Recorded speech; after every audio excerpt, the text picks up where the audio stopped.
இந்த வீடியோவில் என்ன பார்க்க போகிறோம்னா, கீ திங்ஸை வச்சு தமிழ் மூலிமா எப்படி இங்கிலீஷில் ஈஸியாக பேசுகிறது, அதுதான் இந்த வீடியோவில் பார்க்க போகிறோம். ஃபுல்லாக பாருங்கள், அப்போ தான் உங்களுக்கு ரொம்ப யூஸ்ஃபுல்லாக இருக்கும். யூஸ்ஃபுல்லாக இருந்தால் லைக் பண்ணுங்கள், சப்போர்ட் பண்ணுங்கள், ஃபாலோ பண்ணுங்கள், ஷேர் பண்ணுங்கள். வாங்க வீடியோக்குள்ளே போகலாம். என்னால் வர முடியும்னு அவர் நினைக்கிறாரு, என்னால் வர முடியும்னு அவர் நினைக்கிறாரு. ஸோ அதை எப்படி சொல்லலாம்? Key things I can come, key things I can come. உங்களால் உதவ முடியும்னு அவர் நினைக்கிறாரு, உங்களால் உதவ முடியும்னு அவர் நினைக்கிறாரு. அதை எப்படி சொல்லலாம்? Key things you can help, key things you can help. அவங்களால வின் பண்ண முடியும்னு அவர் நினைக்கிறாரு, அவங்களால வின் பண்ண முடியும்னு அவர் நினைக்கிறாரு. அதை எப்படி சொல்லலாம்? Key things they can win, key things they can win.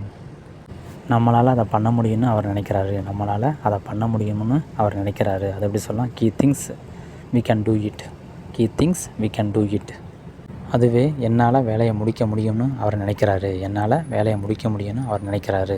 So அதை எப்படி இங்கிலீஷில் பேசலான்னு நீங்களே அதுக்குண்டான ஆன்சரை ட்ரை பண்ணி கமெண்டில் டைப் பண்ணுங்கள்.